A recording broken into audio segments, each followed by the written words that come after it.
Hey guys, காலையில் எழுஞ்சு தலையை கூட சரி பண்ணாமல் நான் இந்த பொக்கே வந்து அவசரமாக வீடியோ எடுத்துகிட்ருக்கேன். ஏன்னா இன்னும் கொஞ்சம் நேரத்தில் நான் டெலிவரி பண்ண போகிறேன். நம்ம எவ்வளோ கிளைண்ட்ஸை பார்ப்போம். ஆனால் நம்ம பெஸ்ட் ஃப்ரெண்டு இல்லை நமக்கு ரொம்ப க்ளோஸ் ஃப்ரெண்டு ஏதாச்சும் ஆர்டர் கொடுத்தா மட்டும் அதான் கடைசி நிமிஷத்தில் தான் நம்ம செய்வோம். ஸோ நான் இதில் ஆட் பண்ணியிருக்க இந்த டூலிப் ஃப்ளவர் வந்து பார்த்திங்கன்னா க்ளேயில் பண்ணது. நான் முன்னாடியே ஒரு வீடியோ போட்டிருப்பேன், how to make a clay அப்படின்னு சொல்லிட்டு. ஸோ அந்த க்ளே யூஸ் பண்ணி தான் நான் வந்துட்டு இந்த 2 டூலிப் ஃப்ளவர்ஸுமே பண்ணேன். ஆக்சுவலாக 3 ஃப்ளவர்ஸ் கேட்டிருந்தா. இத்தனைக்கும் அவள் எனக்கு எப்போயோ ஆர்டர் கொடுத்தா. பட் நான் பண்ணது என்னவோ சோம்பேறித்தனமாக அந்த முன்னாடி நாள் தான் நைட்டு 11:00 மேலே தான் நான் வந்து ஆக்சுவலாக அந்த ஒர்க்கே ஸ்டார்ட் பண்ணேன். நான் எந்த தைரியத்தில் வந்து க்ளே ஒர்க்கை வந்து அவ்வளோ லேட்டாக ஸ்டார்ட் பண்ணணும்னு தெரியல. எனக்கு காயறதுக்கும் டைம் ஆகிடுச்சு. பட் சம்ஹவ் ஃபினிஷ் பண்ணி சென்ட் பண்ணிவிட்டேன். இதான் அவுட்புட். எப்படி இருக்குன்னு சொல்லுங்கள். ஸோ க்ளேயில் பண்ண டூலிப் தான் அவளுக்கு பிடிக்குமா அப்படின்னு சொல்லிட்டு யோசிச்சுட்டே இருந்தேன். ஆனால் வந்து அவளுக்கு அதுதான் ரொம்ப பிடிச்சிருந்தது.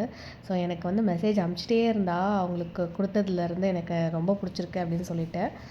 ஸோ அந்த கிளிப்பெல்லாம் நான் ஆட் பண்ணியிருக்கேன், பாருங்கள். வீடியோ பிடிச்சிருந்தால் லைக் பண்ணுங்கள், ஷேர் பண்ணுங்கள், சப்ஸ்கிரைப் பண்ணுங்கள். நெக்ஸ்ட் வீடியோவில் பார்க்கலாம். பாய்.